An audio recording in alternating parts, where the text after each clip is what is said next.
Financially இண்டிபெண்ட்டாக இருக்கிறது ஒரு பெண்ணுக்கு எவ்வளோ அவசியன்றது நீங்கள் நினைக்கிறீங்க? ஆக்சுவலி இந்த டாபிக் ஃபெமினிசம் பற்றி கிடையவே கிடையாது. ஒரு ஃபினான்ஷியலி இண்டிபெண்ட்டாக இல்லாத ஒரு பொண்ணு ஏதோ ஒரு நேரத்தில் ஏதோ ஒரு சமயத்தில் ஹர்ட் ஆவாங்க, ஏதோ ஒரு வகையில். பட் அதை தவிர்க்கணும்னா நம்ம ஃபினான்ஷியலி டிபெண்ட்டாக இருக்கக்கூடாது. நமக்குன்னு ஒரு இன்கம் வேணும், நமக்குன்னு ஒரு பேங்க் பேலன்ஸ் வேணும்.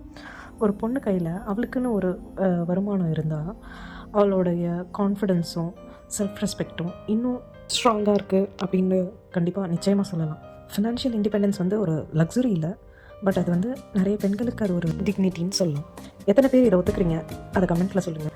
அண்ட் உங்களோட தாட்ஸ் என்ன ஃபினான்ஷியல் இண்டிபெண்டன்ஸை பற்றி? நான் எல்லா ஆண்களையும் குறை சொல்ல. நிச்சயமாக இது வந்து முதல்ல சொன்ன மாதிரி இது வந்து ஃபெமினிசம்கான ஒரு பதிவு கிடையாது. ஜஸ்ட் ஒரு பெண்களுக்கு அவங்க கையில் ஒரு வருமானம் வர்றதுன்றது மிக மிக முக்கியமான ஒன்று. அதை தான் நான் சொல்கிறேன். ஸோ இந்த வீடியோ உங்களுக்கு பிடிச்சிருந்தா லைக் பண்ணுங்கள், உங்கள் ஃப்ரெண்ட்ஸ்க்கு ஷேர் பண்ணுங்கள், சேனலை சப்ஸ்கிரைப் பண்ணாதவங்க சப்ஸ்கிரைப் பண்ணுங்கள். வேறு ஒரு பதிவில் மீண்டும் உங்களை சந்திக்கிறேன். அண்டில் தென் டேக் கேர், பாய்.